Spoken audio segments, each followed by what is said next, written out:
నిరసనలు తెలపడంలో తనదైన శైలి కనబర్చే చిత్తూరు ఎంపీ శివప్రసాద్ పెద్ద నోట్ల రద్దుతో జనం కష్టాల్ని బుర్రకథ చెబుతూ వివరించారు. పార్లమెంట్ సమావేశాలకు గైర్హాజరైన ఆయన చిత్తూరు ఎస్బీఐ బ్రాంచ్ వద్ద నిరసనకు దిగారు. పెద్ద నోట్ల రద్దు, కరెన్సీ కొరతతో సామాన్యులు ఎదుర్కొంటున్న కష్టాలను కేంద్ర ప్రభుత్వం దృష్టికి తీసుకువెళ్లే యత్నం చేశారు. ఎంతమంది మరణిస్తే మంచి రోజులు వస్తాయో ప్రధాని మోడీ చెప్పాలంటూ డిమాండ్ చేశారు.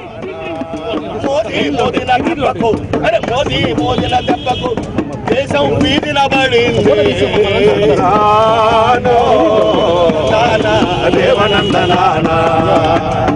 తొందరపాటు చర్యతో శిక్ష నీకు పడెనా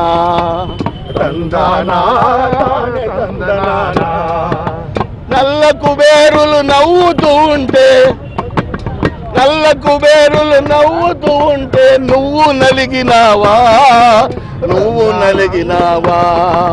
తందానా తాన తందనానా తందానా తాన తందనానా.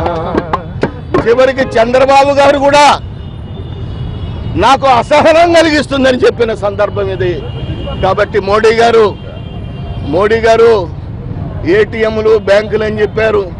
బ్యాంకుల్లో డబ్బు లేదు, ఏటీఎంల్లో డబ్బు లేదు. ఏటీఎంలు చూస్తే ఏడుపు వస్తూ ఉంది. ఎందుకు ఈ కక్ష? మీరు ఆలోచించండి, పంతానికి పోకండి.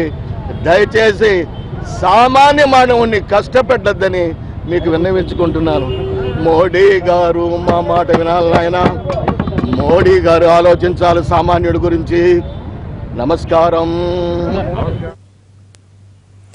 ఎంపీ శివప్రసాద్ నిరసనకు సంబంధించి మరింత సమాచారం మా ప్రతినిధి కార్తీక్ అందిస్తారు. Over to Karthik. వినూత్న ప్రదర్శనలతో ప్రజా సమస్యలను ప్రభుత్వాలకు దృష్టికి తీసుకెళ్లే చిత్తూరు ఎంపీ శివప్రసాద్ మరోసారి రోడ్ల రద్దుపై కూడా అదే కార్యక్రమాన్ని చేపట్టారు.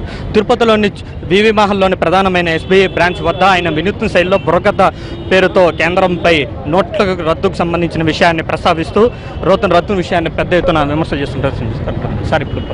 సార్ ఏమంటారు సార్? నోట్ల రద్దు విషయం పైన ఇప్పుడు పార్లమెంట్ గైరాజై మరి ఇక్కడ ప్రదర్శన చేస్తున్నాడు. అంటే ముందు చిత్తూరు జిల్లా ప్రజల కష్టాలు చూసి ఆ కష్టాల్లో నేను కూడా పడినానండి. నేను హైదరాబాద్ పోయినప్పుడు టిఫిన్ చేయడానికి, భోజనం చేయడానికి మిత్రుల్ని అడిగి డబ్బులు తెచ్చుకోవాల్సిన పరిస్థితి వచ్చింది. నా పరిస్థితి అంటే నేను అడిగితే అందరూ ఇచ్చారు. హాస్పిటల్కి పోయినా డబ్బు ప్రసక్తి పక్కన పెట్టండి, ట్రీట్మెంట్ తీసుకోండి అన్నారు, కన్ను ఐసెట్ చేయాలంటే. కానీ ప్రజలకు అలా కాదు కదా. ఈ ప్రజలు 1 రోజు, 2 రోజులు, 3 రోజులు చూశానండి. కానీ ఇన్ని రోజుల తర్వాత కళాకారుడిగా నేను బయటకు రాకపోతే నేను తప్పు చేసిన వాడిని అవుతాను నేను. అందుకే నా మనసులో ఉండే మాట, సామాన్య ప్రజల కష్టాలు చూసిన వాడిని నేను.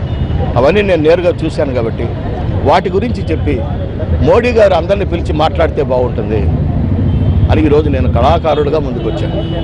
సార్, అంటే డిసెంబర్ 31 తర్వాత అన్ని మంచి రోజులే వస్తాయి, అప్పటి వరకు 50 రోజులు సహనం వహించాలి, ప్రజలు సహకరించాలని చెప్పి కూడా ప్రధానమంత్రి చచ్చిపోవాలో కూడా చెప్తే 50 రోజులు, ఇప్పుడు 10 రోజులకి 57 మంది చచ్చిపోయారు.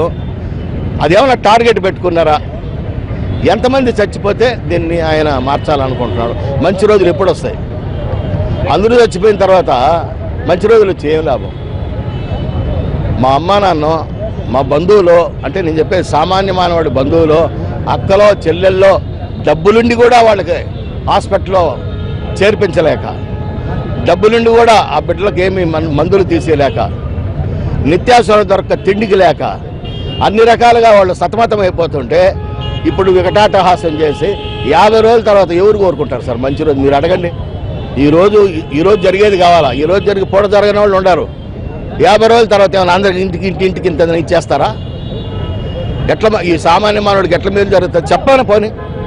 చెప్పమనండి, ఏం జరుగుతుందో చెప్పమనండి పోనీ. సార్, అంటే ఇప్పటి వరకు 31వ తేదీ తర్వాత మంచి రోజులు వస్తుంది. అదే విధంగా మీ ప్రధానమైన అలాగే చెప్పారండి. ప్రత్యేక హోదా చెప్పారు 2.5 సంవత్సరం తర్వాత. ఇప్పుడు ప్యాకేజ్ అంటున్నారు. ఆ ప్యాకేజీకి ఇచ్చేసినామని చెప్పాడు, వచ్చి సన్మానాలు చేసుకున్నారు. ఇప్పుడు చట్టబద్ధత లేదు, ఎంపీలంతా పోరాడండి అని మా బాస్ చెప్తా ఉండే. ఈ చట్టబద్ధతకి ఆడ అడ్రస్ లేదు. రేపు 50 రోజుల తర్వాత అంటే ఏం చేస్తావు? చూడండి, మోదీ గారు జపాన్లో ఏమన్నాడు తెలుసా? జపాన్లో ఉండే మన ఇండియన్స్ ముందర, అరే మై క్యా కియా మాలూమ్, 1000 కా నోట్ షాదీ మన హో గయా అన్నాడు. జపాన్లో ఉండే వాళ్ళందరూ క్లాప్స్ కొట్టారు. అదేదో గొప్ప విషయం అంట. అంటే 1000 రూపాయల నోటు చించేస్తే గొప్ప, పెళ్ళిళ్ళు లేకపోతే ఎవరికి ఆనందం? ఇది కరెక్ట్ కాదు. అందరూ అబ్జర్వ్ చేస్తున్నారు. జపాన్లో ఆయన ఏం చెప్పినాడు చూస్తున్నారు. అది ఆయనకు కూడా మంచిది కాదు. ఆడేమో సెటైర్ వేశాడు, ఇండియాకి వచ్చి కళ్ళను నీళ్ళు పెట్టుకున్నాడు. రెండూ చూశారుగా జనం. నేను అందుకే ఉంటున్నానంటే మా చంద్రబాబు గారికి కూడా అసహనం వచ్చింది ఇప్పుడు. మరి ఇలాంటి పెద్దలు ఉన్నారు కదా, వాళ్ళందరినీ పిలిపించి మాట్లాడాలి మోడీ. ఏం చేయాలి? అరే ఇండ్లకు పంపించండి డబ్బు, ఎవరెవరు అకౌంట్ ఎంత ఉందో పేదవాళ్ళు, వాళ్ళ డబ్బు ఇండ్లకు పంపించండి. రైట్.